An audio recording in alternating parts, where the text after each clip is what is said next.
Hello everyone and welcome back to JB's Total Gaming for part 4, the final part of the tutorial of Armada. So sorry about the delay in the videos. I may do a channel update where we talk about why that happened, but that's for another time. So right now we're going to get into the actual setup of a game, a round structure, and then how to win the game. And that should give you pretty much everything you really need to know to get playing the game.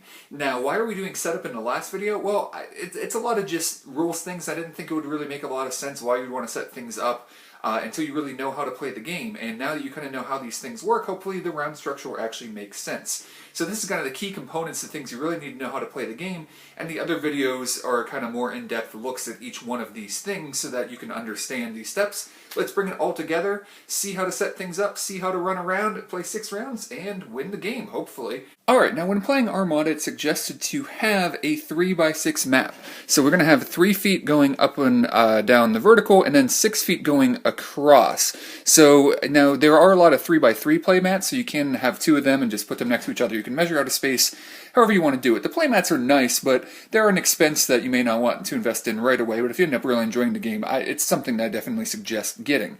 Now, when we want to set up the play area where we can, or actually our setup area, where we can actually place our ships, each player is going to take this range ruler here, and you can set it alongside of the board. And you want to use the whole distance of the ruler, so you make sure it's nice and straight and everything, and then the game comes with 4 of these little markers. Now what I can do is I can place it about at the end of that, and then I want to take this side of it here, and then see where distance 3 is. So I was actually pretty close there, and again, we want to get it nice and level, and then bring it up to distance 3. So what I'm going to do, and just to make it easier, I'm only going to show one side of this. I'm going to do this because it'd be difficult for me to get the full 6 feet in.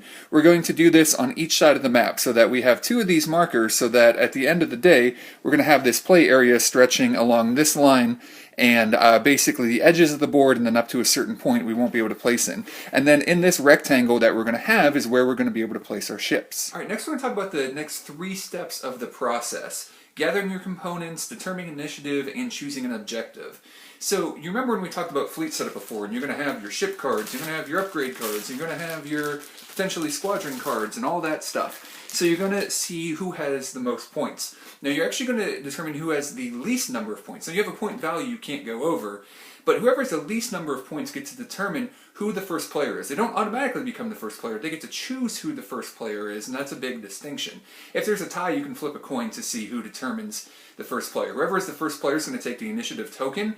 They're going to be kind of in charge of that. It's a reminder they're the first player, and there's a step in the process where you flip it every round to make sure you're using the right tabs on the fighters that we've talked about before, on the squadrons. Now, the first player, though, now this is where it's interesting, because if you are the first player, it gives you an advantage because every round you get to attack first. But in general, the second player gets an advantage. And how is that done? Well, it's done with those objectives that we talked about before. When you build a fleet, you want to bring 1 of each objective. So you may remember in the shipbuilding, we talked about these objectives. There's 3 different kinds, and each player is going to bring 1 of each color to the battle. And then the first player is going to look at the 3 objectives that the second player has brought and choose one of them. And in general, these objective cards are going to give the second player some type of advantage. Now, some of these cards have a point value on them for doing a certain thing, and some of them don't. Some just give a straight up advantage to the second player, but the ones that have a point value come into the game when we talk about winning the game, and we'll talk about that later. But for now, all you need to know is the first player chooses the second player's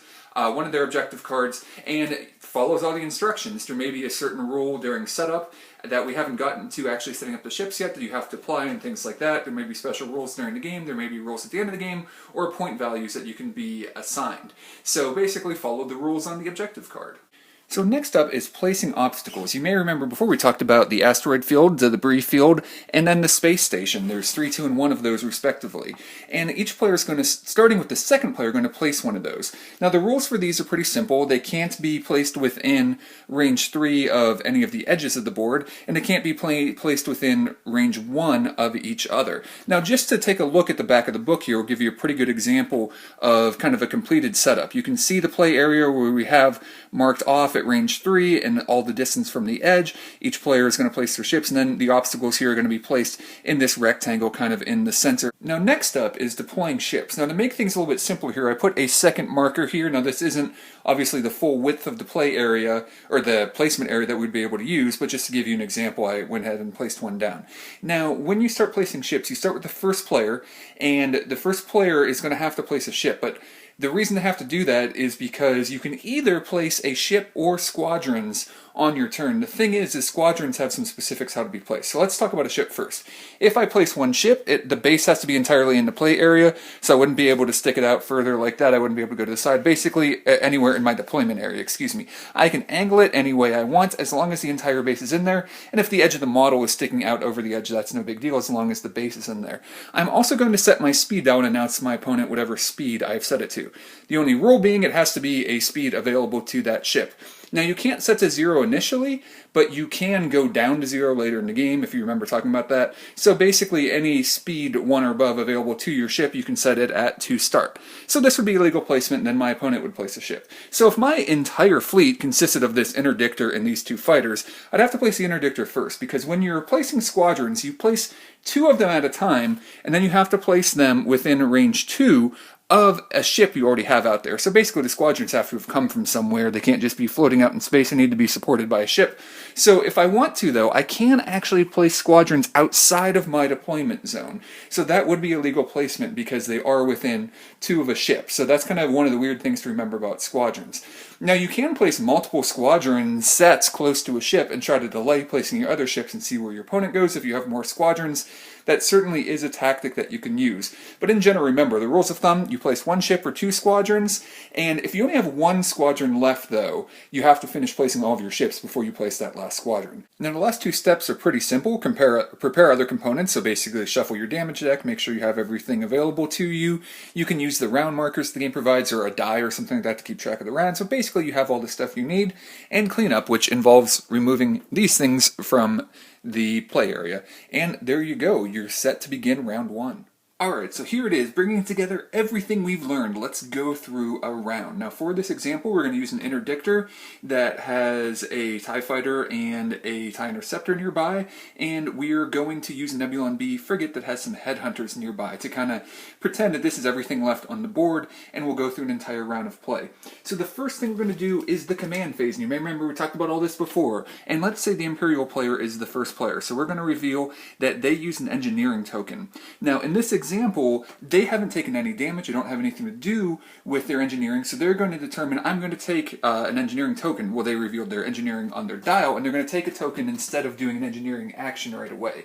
Now, they, at this point though, can also use their command tokens that they have, because they have this Squadron Command. Now they say, you know what, my interceptors are really good at fighting other squadrons, those headhunters are pretty weak, so I'm going to go ahead and spend this token. Now remember, the tokens allow you to basically command one of your nearby fighter squadrons. So we check and see if they're within range 2, which they definitely are. So they're going to choose to activate these guys here. Now they're pretty fast, they have a lot of speed, so they can go ahead and get right into range there and attack either the enemy fighter or the squadron if they want to. Now remember though, if they're in distance 1 of the squadron, then they are engaged. But they can use 4 blue dice against fighters or 1 against ships. So if they fly within a space that isn't within range 1 of the headhunter, then they can attack the ship. But if they fly within range 1 of that other squadron, then they're going to have to attack the squadron. And well, they have so many more dice against squadrons, and that makes more sense. So they're going to go ahead and choose to do that.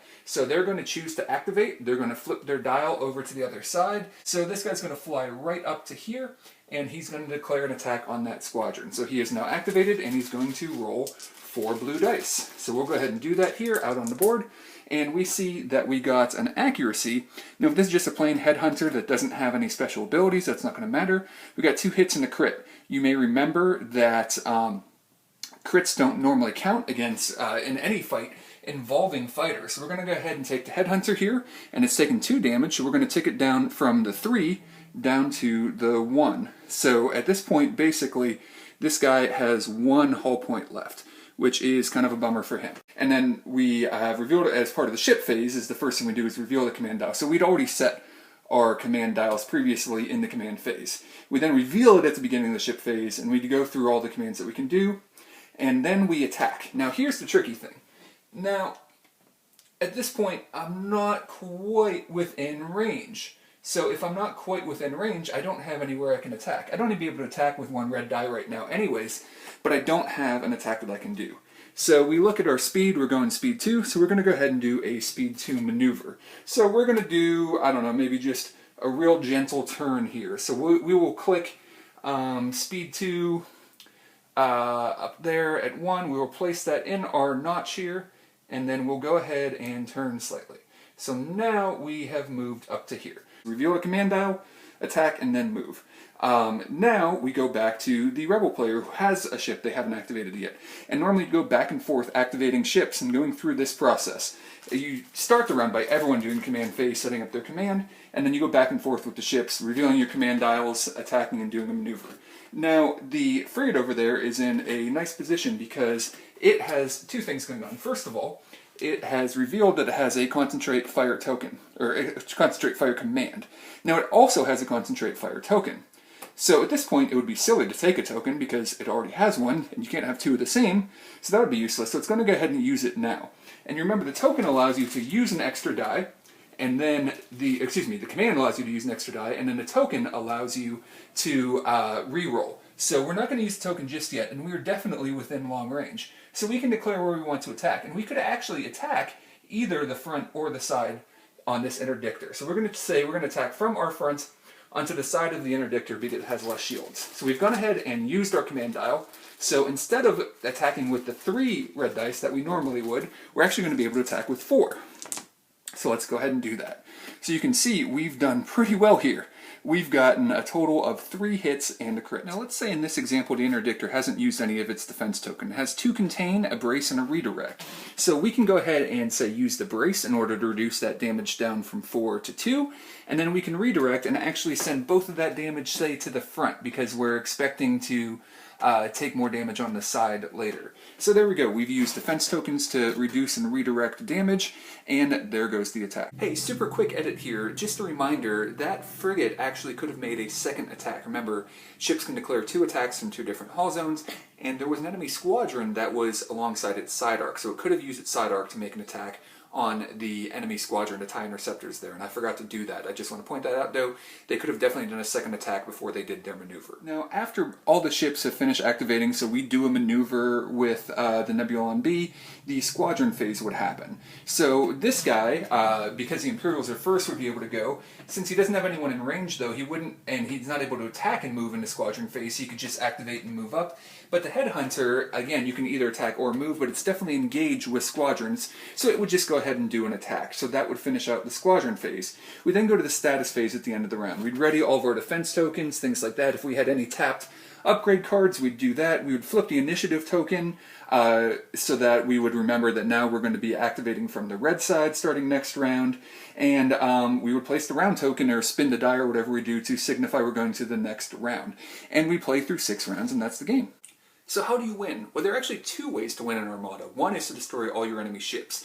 Even if they have squadrons left, if their ships are destroyed, they're out of the game.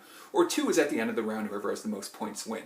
To determine points, you take completely defeated squadrons and their point value, completely defeated ships and all of the upgrade cards, crew cards, all of that on their ships as well, add up all those values. You also add up the value of anything that has a point value on it. So for example, this one you can get whoever has the most players at distance 1. If something gets 20 points at the end, there are ways you can score points throughout the game. You add up those totals and there's how you win. So there you go. There is Armada, pretty much everything you need to know to play. We'll be back with more in-depth videos in the future about all kinds of squad tactics and individual ships and things like that. Hopefully you guys enjoyed. Please leave a like, comment, share, subscribe if you're interested for more video and board game content. JB's Total Gaming. Thanks a lot for watching. We'll talk to you again soon.